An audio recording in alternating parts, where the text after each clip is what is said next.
ডাল শুক্তনি বা তেঁতুর ডালের সহজ রেসিপি।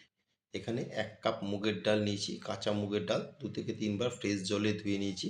একটা প্রেসার কুকারে পুরো ডালটা দিয়ে 1 কাপ জল, হাফ টেবিল চামচ নুন, কোয়ার্টার টেবিল চামচ গুঁড়ো হলুদ আর 2টো কাঁচা লঙ্কা দিয়ে প্রথমে 3টে সিটি মেরে নেব। এখানে আমি 3টে করলাকে চাকা চাকা করে কেটে নুন হলুদ মাখিয়ে রেখেছি। আর কিছুটা লাউ নিয়েছি, লাউগুলোকে একটু বড় করে কেটে নিয়েছি। 3টে সিটি মেরে ডালকে সেদ্ধ করে এর মধ্যে দিয়ে দিলাম কেটে রাখা লাউ, লাউ দিয়ে আরও একটা সিটি মেরে নেব। এদিকে একটা কড়াইতে তেল গরম করে করলাগুলোকে নেড়েচেড়ে লালচে করে ভেজে নিয়েছি। 3টে সিটি মেরে ডালে আমি দিয়ে দিলাম এখানে করলাগুলো দিয়ে আরও 4 থেকে 5 মিনিট রান্না করে নিলাম।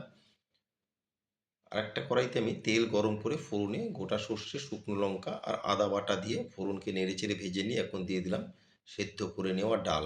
ডাল দিয়ে আরও 4 থেকে 5 মিনিট রান্না করে নিলেই তৈরি হয়ে যাবে ডাল শুক্তোনি।